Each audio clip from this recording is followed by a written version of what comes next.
Hey guys, it's Coco. Welcome back to my Coco Resin channel.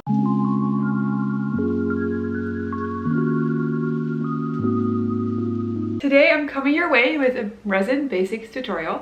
I'm going to talk about all of the materials that you'll need to start off with, some info on how to find the right ones, just the essentials that you need. Of course, once you get started with things, you're going to want to expand and get more and get creative.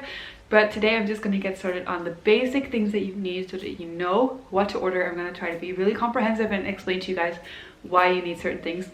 Let's get started with resin basics. Alright, so resin is such a fun material to craft with. We watch it all over the internet. It's like full of resin videos, people making jewelry, stuff like that. I personally use it to make resin jewelry boxes that are up on my Etsy. I will have my Etsy linked down below for you guys with a little coupon if you want to check it out.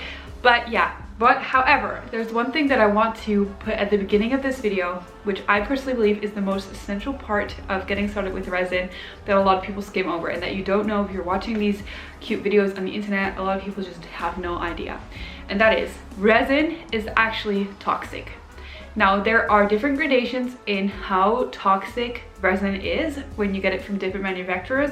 But when you get resin, the warning labels on them will be very, very scary. Here you can see some warning labels on my resin where you can actually tell that this is a toxic, highly toxic material.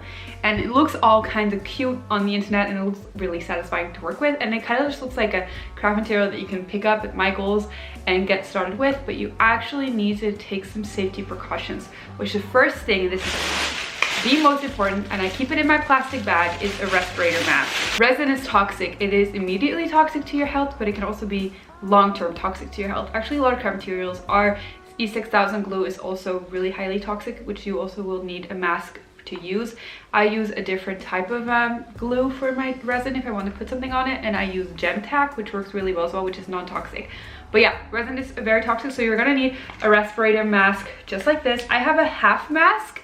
It's most safe to use a full face mask, but this should be sufficient. So I have a 3M one, and then you're gonna need some cartridges that are for gases and fumes. You have different ones. You have them for dust and stuff, then you have them for gases and fumes, and then you have them for both. And when it comes to resin, you're working with gases and fumes, so you're gonna need one for that. So you get these cartridges on there, and then before you get started on your resin, you apply the mask. You have to, I don't know if you can still hear me, but you have to test it, and you have a lot of, I'll show you guys, a lot of tutorials on how to do that, but basically you have to cover this up and blow in it. You cover this, you blow in it. If you can feel any air escaping anywhere around, then it is actually not snug enough. If your mask is not on right, you might as well not be wearing it. You have to make sure that it actually fits well. So watch a bunch of tutorials. Basically what you do, you cover this part up here, then you try to blow out of it. If you can feel the air escaping somewhere around your mouth or somewhere around this mouthpiece, then it is not snug. But if you don't feel it escaping and it just kind of blows up and it's vacuumed, then it is on correctly. There's a lot of different ways to test this, but this works really well for me. So that is number one. Number two, gloves. So you're gonna need non-latex gloves.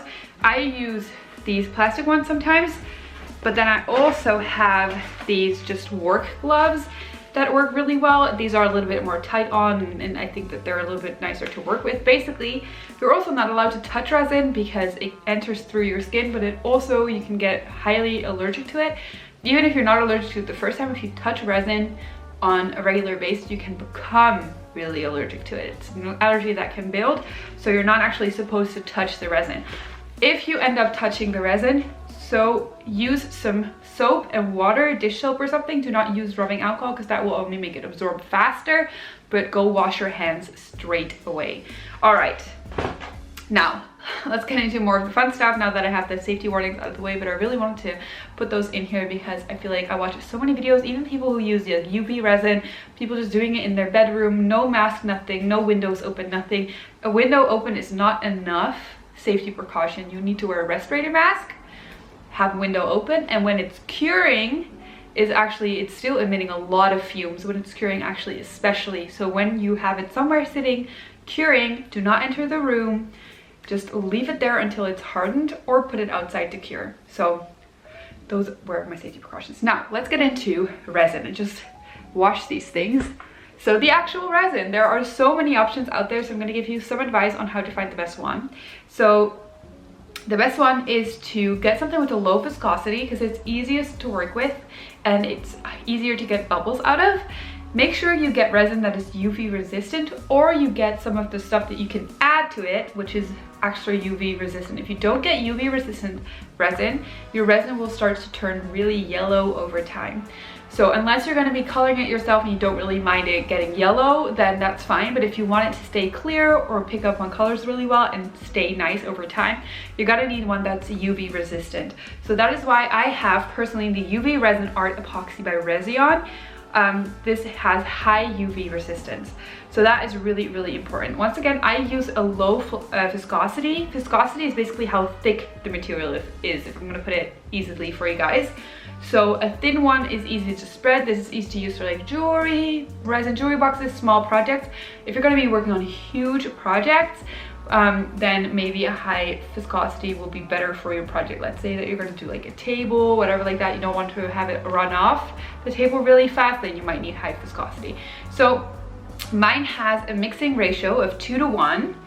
And what I got with this is, because sometimes it can be really confusing with mixing ratios. It can be a volume mixing ratio or it can be a weight mixing ratio.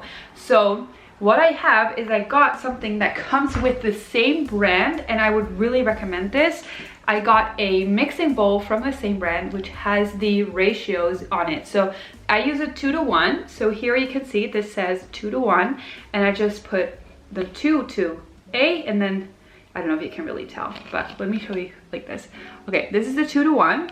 Then I put the one that's 2, I put it up to A, and then the one that's 1 up to B. And then I always know that I have the right amount. And for some reason, this little one is exactly the right amount that I need to make 2 jewelry boxes. So very happy with that, but that's just lucky. This is also great because you can see that it has some resin residue in there, but you can like scrunch it like this and everything will come off the sides. When you're cleaning stuff like this, when you're going to take out the bottom of resin, make sure that you also wear your gloves so that you don't touch resin, because usually on the bottom can have some uncured resin there that's not hard yet. So okay, then you're going to need something to mix it with. I have these little wood things that just came with this. You can often get like little sets like this with all these materials, and you will have the right gloves and everything. But I would say for gloves that these working gloves work really well too, because I can just reuse them all the time, and it's a little bit more better for the environment to use something like this. But you can also use non-latex gloves. I'm actually not 100% sure why non-latex. I think the latex reacts with the resin somehow, so anyway. But you can also use little things like wooden spoons or forks or something like that. Okay, then you're gonna need, well, I use glitters, your stuff to color your resin with. So when you're mixing up the resin, you can put some stuff in there. I use glitters a lot of the times. I just get really nice bags of glitter like this from the dollar store, from AliExpress, places like that have a lot of stuff like this. And actually, I forgot to bring them, but my molds that I have, you can get them in craft stores. You can often get them on the same websites that you get the resin from. I've seen molds on AliExpress.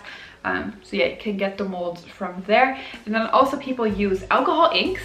I don't have them, but you can use those to color the resin with and make some really cool projects with it. Now the last step that you're gonna need is a lighter, because you're gonna wanna get rid of bubbles. So usually what I do is I make my resin piece and I give it a second to chill out and for all the bubbles to rise. And then I either take a little stick to just kind of whoosh through the bubbles and get rid of them, or you can use a lighter which also pops the bubbles. And you actually have these, I don't have them because they're really fancy. I just have these regular old ones from the gas station.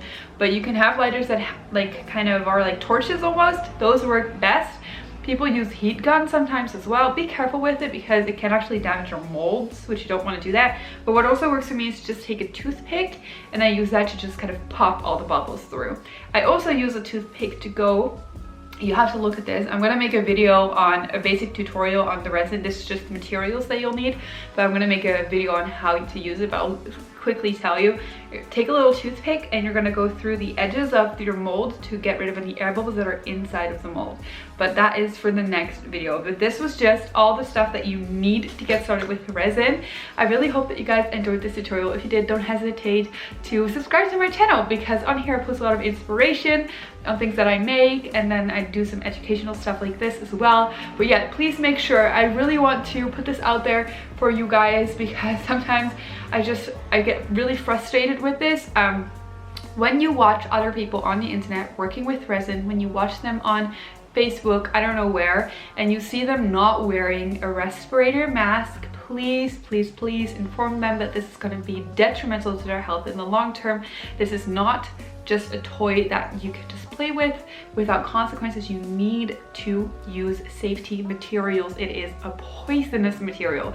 So please help me in spreading the word to people, because too many people have no idea, because no one talks about it, but it's actually really, really toxic and you have to be careful of using it. You can use it as long as you're safe. Okay, I love you guys so much, and I will see you in the next video. Bye guys.